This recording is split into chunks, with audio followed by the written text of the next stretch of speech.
Bonjour à tous. Après la reprise du trafic fluvial avec ITB Kokolo, voici la reprise du trafic ferroviaire avec le train express Kinshasa-Matadi. 10 ans après, le volet commercial a été lancé ce samedi par le directeur général de la SCTP, Kimbembe Mazunga. C'était en présence de plusieurs autorités de la SCPT à la gare centrale de Kinshasa. Neftali Boamutala Oseni et pratique Pezozanetti pour le reportage. Nous sommes à la gare centrale de Kinshasa ce samedi 22 août 2015. Il est 7h30 heure locale. Le petit drapeau vert est levé. Le coup d'envoi du premier volet commercial du train express Kinshasa-Matadi est donné. Ce train va parcourir une distance de 365 km.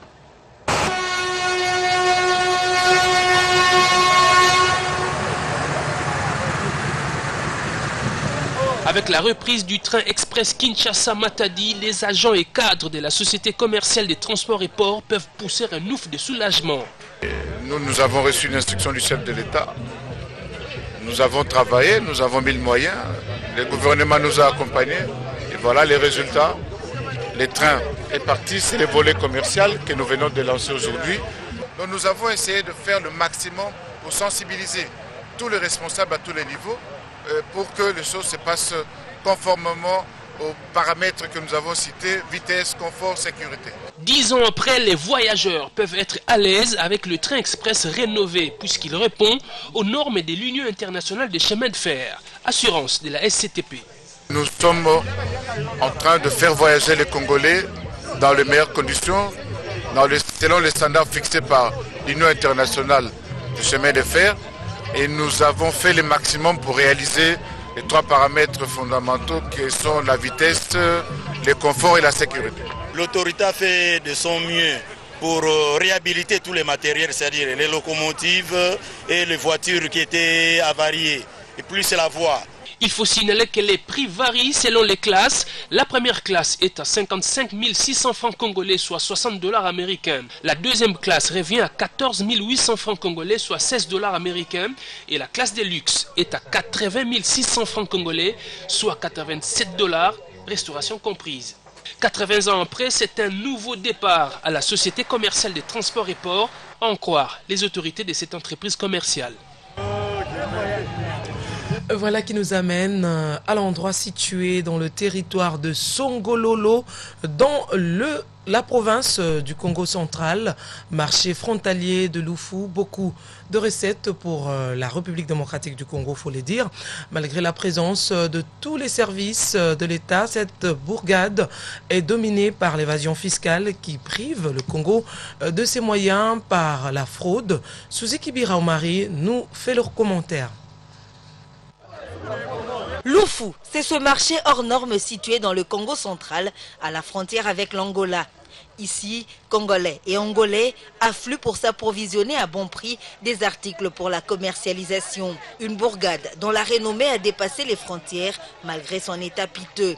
C'est à même le sol que les produits sont vendus car Lufu ne dispose d'aucune infrastructure viable. Pas de pavillon, d'étalage, d'entrepôt, de boutiques, d'installations hygiéniques et aucun parking aménagé.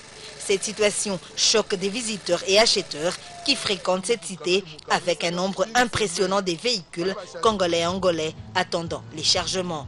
Outre l'impraticabilité de la route qui y mène, ce marché ne dispose pas d'eau potable.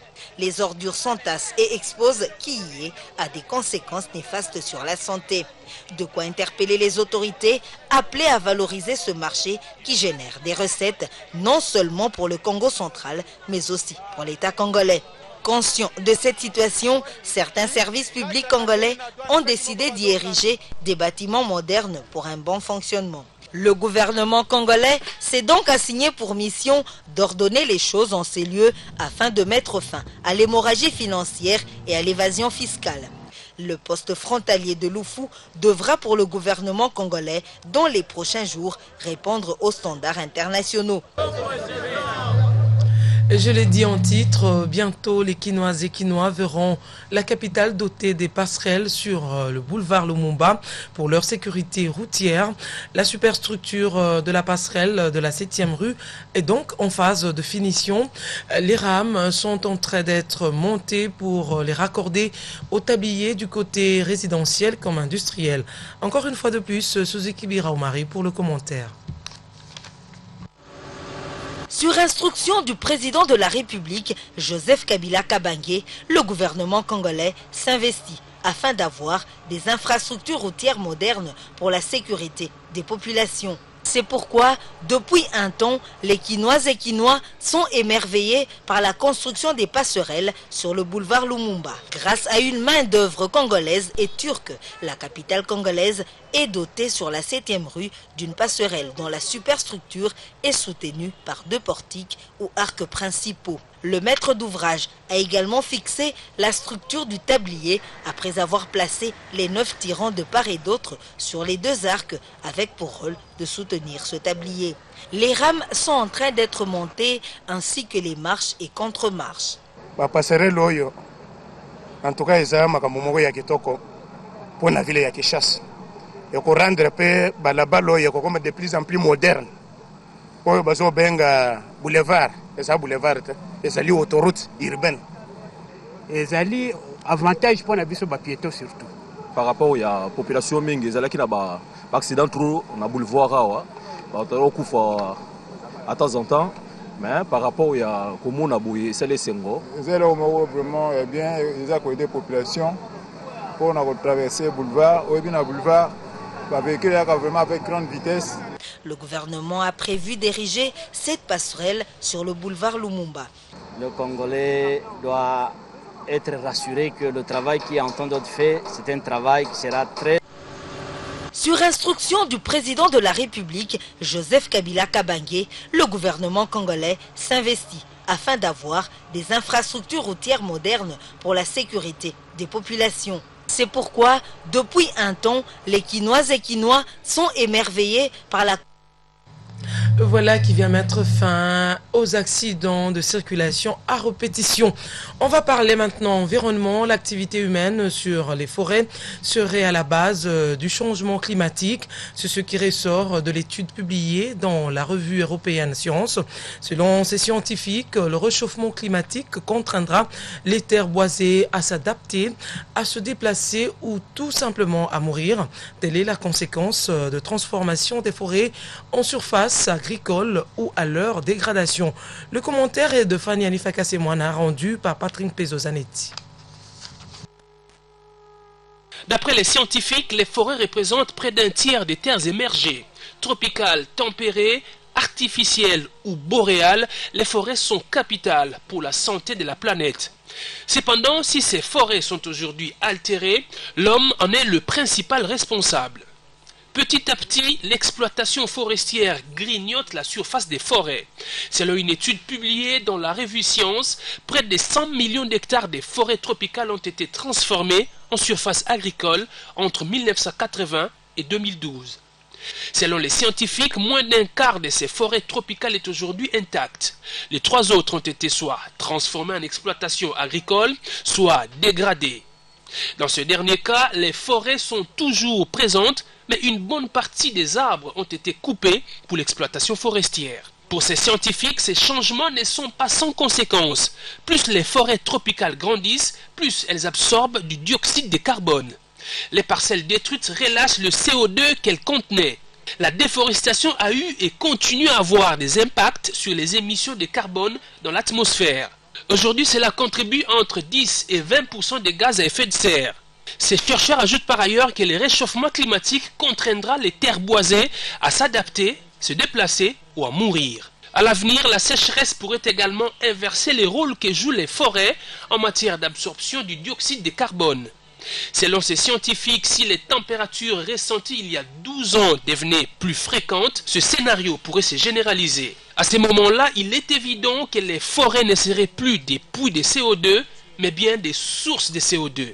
Pour l'Organisation des Nations Unies pour l'alimentation et l'agriculture, les forêts sont à la base de la subsistance d'1 milliard de personnes. Un enjeu de taille qui devrait se retrouver au cœur des négociations climatiques de la COP 21 prévue à Paris en décembre 2015. En attendant, les scientifiques préconisent d'établir un suivi des terres boisées les plus vulnérables. Ils encouragent aussi les États à mener une politique globale de gestion des forêts. De l'environnement à la santé, il n'y a qu'un pas à franchir. La société d'anesthésistes réanimation de la République démocratique du Congo a clôturé ce samedi à Kinshasa son 3e congrès. Ce congrès a réuni des médecins spécialistes en anesthésie et réanimation ainsi que leurs collaborateurs, les techniciens supérieurs en anesthésie. Pendant 2 jours, les congressistes ont fait l'état des lieux de l'anesthésie réanimation en RDC. Pour la 2e journée de ce congrès, la participation ou les participants ont débattu les thèmes tels que l'anesthésie en urologie, la ventilation artificielle et l'anesthésie en pédiatrie. Hormis les médecins congolais, plusieurs autres spécialistes en anesthésie et réanimation venus d'Angola, du Bénin et du Congo-Brazzaville. Voilà qui nous amène à Kasumbalesa dans le Haut-Katanga. Le parquet militaire a poursuivi son audience sur le cas de meurtre survenu dans les entrepôts de la DGDA Whisky. Un élément incontrôlé de la police est mis à la barre. L'affaire est ramenée en délibération pour ce lundi 24 août 2015. Des précisions avec Jean-Claude Mukenga Kalombo depuis Kasumbalesa. Il est en ligne. Le jeudi 20 août 2015, lors de l'ouverture de cette audience en chambre foraine par l'auditoire militaire près la garnison du Haut-Katanga à Kasumbalesa, il était question pour le tribunal de s'imprégner de l'instruction du dossier. Hier vendredi, le tribunal est descendu à Whisky sur le lieu du drame afin de réunir les éléments constitutifs liés à l'infraction commise par Lombelenge Thierry, auteur de l'assassinat d'un chauffeur de track zambien sur le sol congolais. C'est le jour même que l'officier du ministère public, le juge président du tribunal militaire de Kipushi et l'auditeur supérieur du parquet militaire Kasumbalesa ont fait savoir l'importance de cette audience publique, celle de rendre la justice militaire qualitative à travers le Katanga. Ce samedi, le ministère public a proposé au tribunal la condamnation du présumé coupable, une peine capitale. La défense civile, quant à elle, plaide non coupable au motif selon lequel toutes les préventions à charge des prévenus s'avèrent non fondées au regard de la loi. L'audience est alors suspendue. Le tribunal a pris en délibération et pourra se prononcer ce lundi 24 août 2015. Kasumbalesa, Jean-Claude Mukenga Kalombo, RTGA. Merci Jean-Claude pour toutes ces précisions. En justice, l'ex-président de l'Union des patriotes congolais a demandé à la Cour pénale internationale de lui accorder une remise de peine, condamné à 14 ans de prison pour avoir enrôlé des mineurs dans ses troupes de moins de 15 ans, il faut le dire.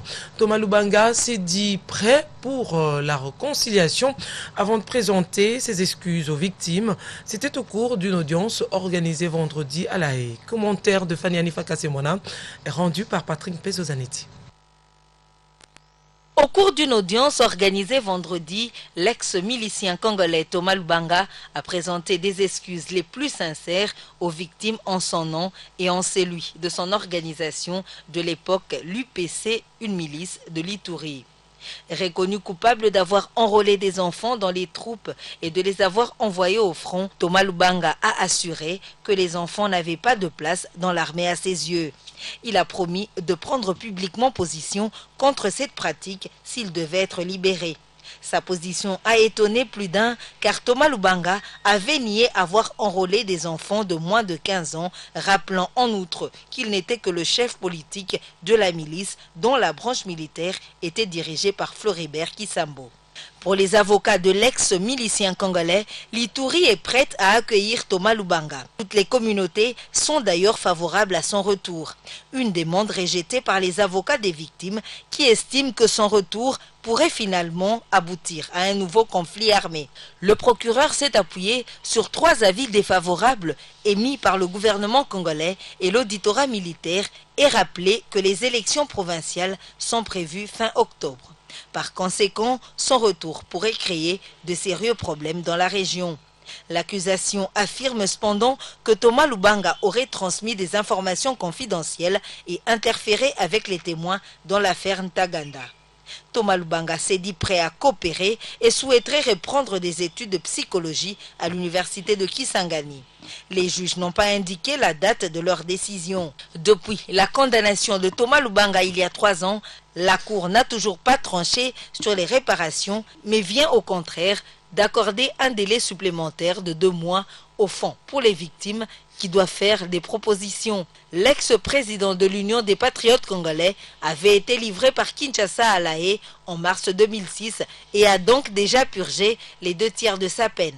Mais Thomas Lubanga doit désormais prouver qu'il peut se réhabiliter. Vous avez là reconnu le timbre vocal de Suzy Kibira Omari. Les journées africaines des jeunes sont-elles possibles? Voilà la question. Seul l'avenir le dira. Mais sachez que les évêques catholiques d'Afrique et de Madagascar rassemblent les jeunes venus de différents pays d'Afrique pour échanger sur les valeurs de justice, de paix et de réconciliation. C'est dans la perspective de l'organisation des journées africaines des jeunes, la rencontre panafricaine des mouvements d'action catholique des jeunes et des enfants se tient du 21 au 25 août et connaît une participation de 111 responsables des jeunes venus des différents pays d'Afrique. Le reportage est de Léontine Kazamwali. Elvis Ndaya est rendu par Patrick Pézo. Dans la perspective d'organiser les journées africaines des jeunes, les évêques d'Afrique et de Madagascar se sont décidés de rassembler les jeunes africains à travers une rencontre panafricaine des mouvements d'action catholique des jeunes et des enfants. Une rencontre qui se tient à Kinshasa du 21 au 25 août. Ce week-end, ces jeunes venus des différents pays ont participé à la catéchèse de l'archevêque de Kinshasa, le cardinal Laurent Mosengo Passigna, avec les jeunes quinois. Cette rencontre panafricaine est axée sur la culture de la paix, de la justice et de la réconciliation. Voilà, l'Église d'Afrique a toujours dit que nous participons à la journée mondiale des jeunes, qui sont de grandes rencontres pour la fraternité entre les jeunes. Alors, il faudra aussi arriver à organiser une journée africaine des jeunes. Ça a été pensé et voulu par M. l'abbé Boss quand il était secrétaire adjoint du CHEAM. Maintenant que le Seigneur l'a rappelé à lui, nous nous sommes dit qu'il faut que cela se réalise. Congolais, Gabonais, Égyptiens, Tanzaniens, Ghanéens et d'autres nationalités ont salué l'initiative des pères de l'Église catholique d'Afrique. Ils souhaitent apporter leur contribution pour assurer l'avenir de l'Église de demain.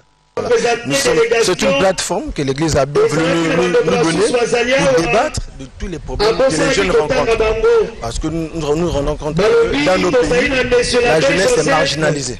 Donc nous sommes là pour essayer de trouver des solutions, des pistes de solutions. Le futur de jeunesse, qu'est-ce qu'ils vont faire, c'est quoi leur responsabilité pour le monde, et aussi comme Jean-Paul II, le pape Jean-Paul II, il a pris, il participé dans plusieurs conférences pour la paix et tout ça. La rencontre panafricaine des mouvements d'action catholique des jeunes et enfants connaît la participation de 120 personnes. 31 jeunes de 12 à 18 ans, 37 de plus de 18 ans. 37 aumôniers des jeunes et 9 organisateurs et facilitateurs. Les catholiques souhaitent voir ces assises aboutir aux journées africaines des jeunes, mais aussi à l'accueil du grand événement de la journée mondiale de la jeunesse en Afrique.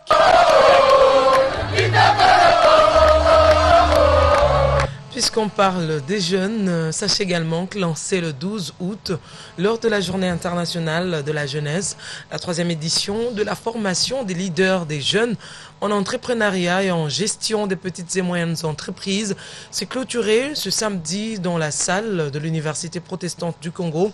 Au cours de cette clôture, plus de 300 participants à cette formation ont reçu des brevets de participation et ces derniers pourront désormais créer, monter leurs entreprises grâce à cette formation initiée par le Programme national pour l'emploi des jeunes, PROYEN. Suivez ce reportage de Krioni Kibungo. Au total, 400 jeunes, tous leaders des mouvements des jeunes, ont reçu ce samedi des brevets de participation au cours de la clôture de la 3e édition de la formation des leaders des jeunes en entrepreneuriat et en gestion des petites et moyennes entreprises. Symbole qui démontre qu'ils sont désormais capables de monter leurs propres entreprises et de les gérer, ce grâce à la formation reçue en entrepreneuriat et en gestion des PME.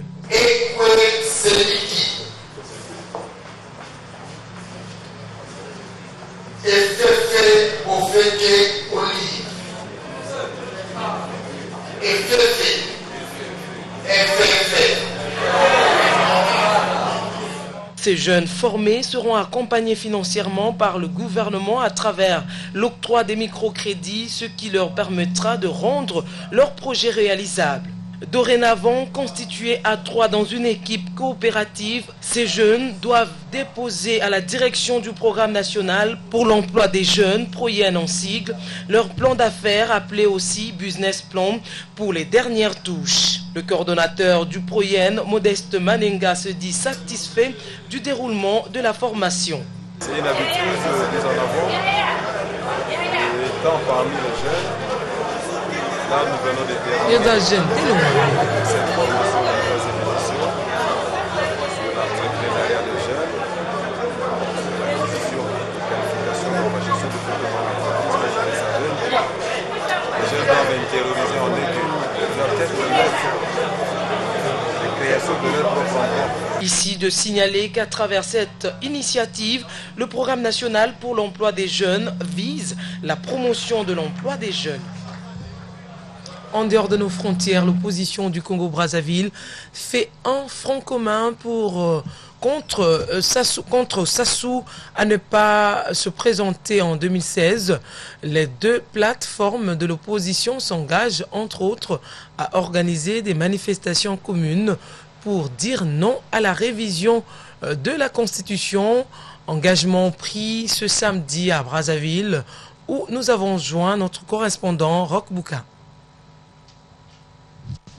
Dans cet engagement commun, les 2 plateformes ont convenu de défendre et promouvoir le respect de l'ordre constitutionnel, la gouvernance électorale pour des élections libres, crédibles, transparentes, la justice et l'égalité pour tous, ainsi que de concevoir et mettre en œuvre des actions communes crédibles et des approches de résistance non violente et égale, à rapporter le communiqué final de cette séance lu par le maître Buntutu Jean-Baptiste.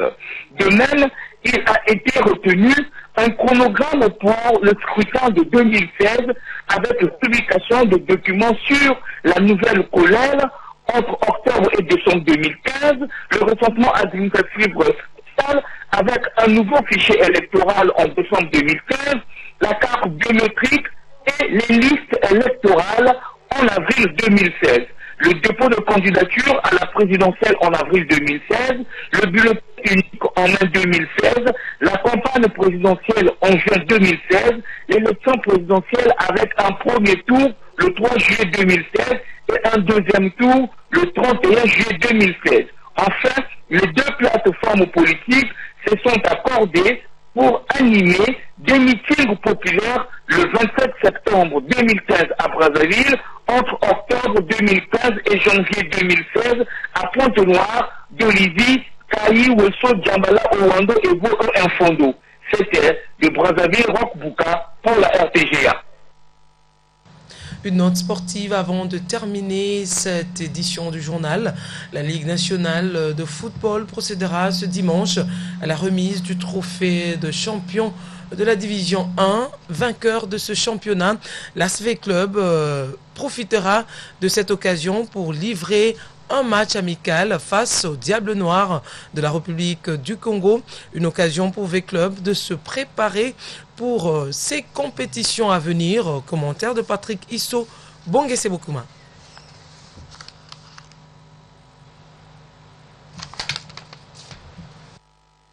2015 de la division 1, l'association sportive Victoria Club représentera la République démocratique du Congo à la prochaine Ligue des champions de la CAF en compagnie du tout-puissant Mazembe Angleterre de Lubumbashi. Ce club de la capitale qui a repris les entraînements depuis plus de 2 semaines enchaîne avec des matchs amicaux tant sur le plan national qu'international.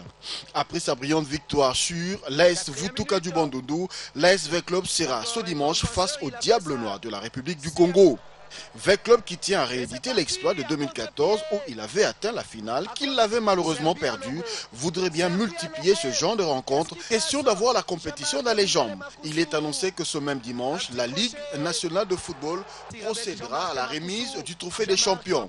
D'autres prix seront également remis, à savoir les meilleurs joueurs, entraîneurs et arbitres. On rappelle... Vous venez de suivre là l'amicale sportive Dragon Bralima qui a remporté la Super Coupe de Kinshasa face à l'Athletic Club Oujana. Ce trophée des champions vient ainsi relancer ce club qui est resté plusieurs années sans titre. Il est maintenant question pour Dragon de chercher à se qualifier pour la division 1. Voilà, ce journal est à présent terminé, mais avant de nous séparer, voici donc le rappel des titres. Des bonnes nouvelles dans le secteur du transport. 10 ans d'interruption sont désormais oubliés. Le train express Kinshasa-Matadi est de retour. Un trafic important que stratégique tombe au bon moment et salué par les usagers de ce tronçon. Le directeur général de la SCTP a lancé cette reprise devant plusieurs autorités. Les accidents de circulation à répétition, c'est de la vieille histoire. Une initiative du gouvernement congolais visant à mieux servir la population, surtout les usagers du boulevard Lumumba. Les travaux de la superstructure de la passerelle de la 7e rue est en phase de finition. Puis en religion, vous avez suivi les évêques catholiques d'Afrique et de Madagascar qui rassemblent des jeunes venus des différents pays d'Afrique pour échanger sur les valeurs de justice, de paix et de réconciliation. La rencontre panafricaine des mouvements d'action catholique des jeunes et des enfants se tient du 21 au 25 août. Voilà qui met fin à cette édition du journal. Merci à vous tous qui l'avez suivi. Au revoir.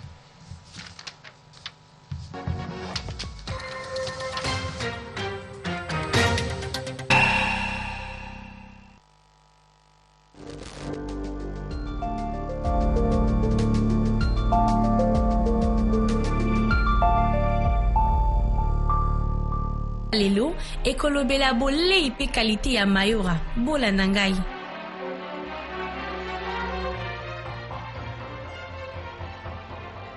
Ndeko oyebite keza malamu te kosala ba mayonnaise boye ebongo yo papa esengeli yete osala mayonnaise ya qualité lokola mayora susuni mayora eza mayonnaise ya qualité esalemi na ba condition hygiénique soko lingo yeba mingi landanga